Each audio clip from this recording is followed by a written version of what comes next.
Social signal processing is a new branch of artificial intelligence that focuses on the analysis of human signals. Here you see two examples of human beings, very familiar to me. These two human beings talk a lot, but I will not talk about the verbal communication. I will talk about non-verbal communication. Each day and throughout our lives, we send and transmit and receive a lot of social signals from other people. And these social signals are conveyed by many modes. One of them is gestures, but I will focus on faces and on voices. And let us start with the faces. The faces are very important in our human communication. Each day, if we talk to people, we look into their faces. If you listen to a presenter like me, you look at my face, and my face is sending information to you, non-verbal information. You might be familiar with this picture. It's an icon in our culture, and it's a face of the Mona Lisa. And the Mona Lisa give rise to a lot of discussions about, is she smiling? What's happening to her? But I use this picture, which might be a bit odd as you see it, to illustrate something, to illustrate to you that we're very sensitive to the configuration of a face. Typically, this picture looks differently. But now, as you look at this picture, your reference of what the Mona Lisa looks like is changing. So I'm adapting your brain's reference to this face. And now, if I show you the original painting and a slightly modified painting, under controlled circumstances and experimental circumstances, people make mistakes. Most people think now that the right picture is the true Mona Lisa, although it's actually not the true Mona Lisa. She's a bit enlarged. But by showing you this enlarged version of the Mona Lisa, your reference of what is the true Mona Lisa is distorted.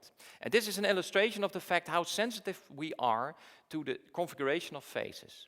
And this is even more the case for faces in daily life that make expressions and that are dynamic. So facial expressions are not always good indicators of emotions, because we tend to hide our true emotions. We try to exhibit certain emotions that we would like people to see, but sometimes in certain circumstances it's very difficult to hide your emotions. What is very important in facial communication, in social interactions, is to maintain the conversation and to make sure that your communication partner knows whether you understand his or her story and whether you understand his or her feelings. And finally, and this is a very important theme for the future, it's the future human-computer interface. Nowadays, we have to interact with computers, and that's very difficult and very hard, especially for older people that did not grow up with this new technology. And this is a limitation of the computer. The computer requires you to learn about what you have to do, that you have to type in keywords, or you have to move with your mouse, or now swipe on your screen. Future computers will look different. A future computer is a face on a screen, a human-like face that understands you, that understands your expressions and understands your non-verbal communication and your social signals. What we are studying is the analysis of expressions. Here you see an example of Bart Joosten, one of our PhD students, who has his birthday today.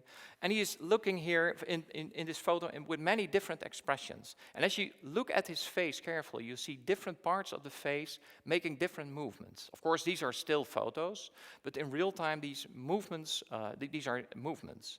And for instance, the frowning of the eyebrows is one of the signs which were identified by Paul Ekman, a famous researcher that identified all these action units in the face and related them to basic emotions. So what are the action units, the movements of the local parts in your face that are associated with happiness, for instance?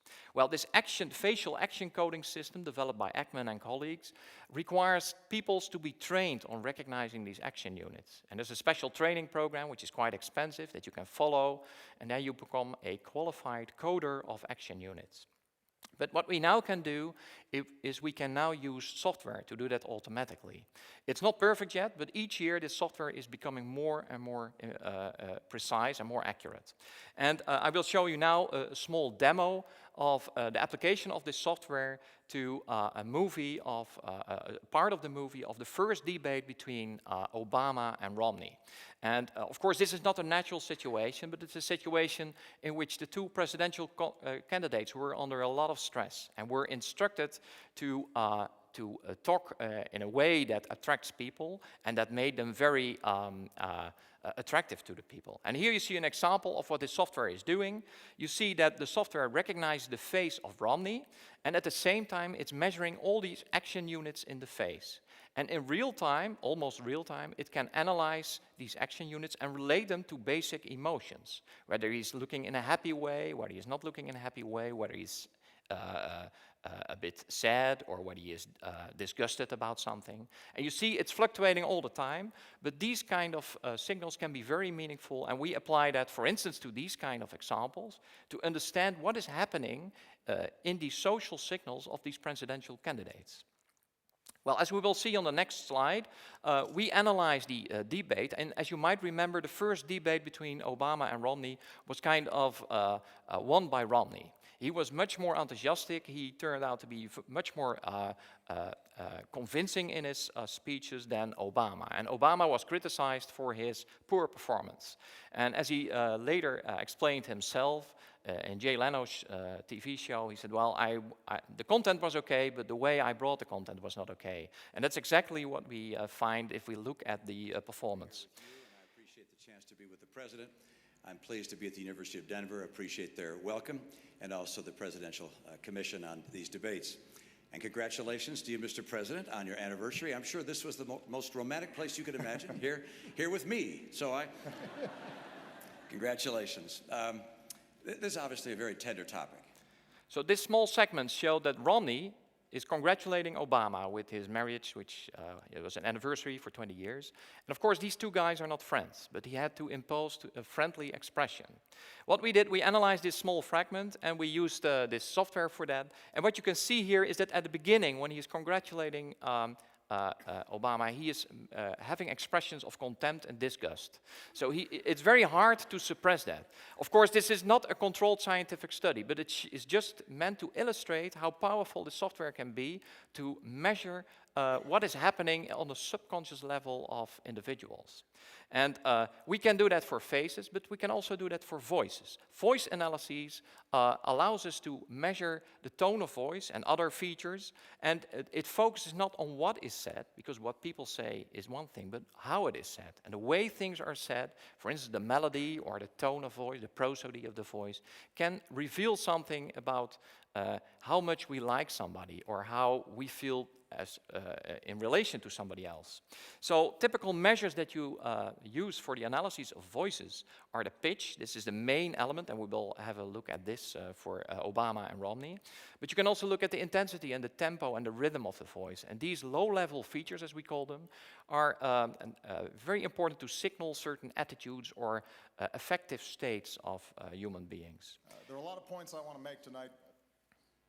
So this is a small segment of the auditory signal of Obama. On the top of this graph, and this is done with the famous software Praat, which is used worldwide and developed in Amsterdam, you can see the speech signal. On the bottom you see the so-called spectrogram, which indicates for each time instance which frequencies ranging from a low tone to a high tone are present in the voice. And the blue curve shows you the pitch of the voice. This is something that we can perceive. We can listen to a voice and hear the pitch of the voice. And it's very difficult to extract that from the auditory signal, because the brain is doing a lot with that. If we look at the analysis of the pitch of the speech of Obama and Romney, we can see that if they talk about the plans and the criticism and the part where Romney is congratulating Obama, we see the following changes. First of all, the winner of the debate was Romney, and he had the lowest pitched voice. In 2002, there was a study that looked at all the presidential debates, and it was found that the lowest tone of voice, the lowest pitch, is a good predictor of the success of the presidential candidate. So in this respect, this reflects the fact that the winner of the debate at least is also reflected in a low pitch tone of voice. Another thing that is well known from the behavioral literature is that if people try to approach each other, that they have a tendency to adapt their pitch to the pitch of the person they are talking to.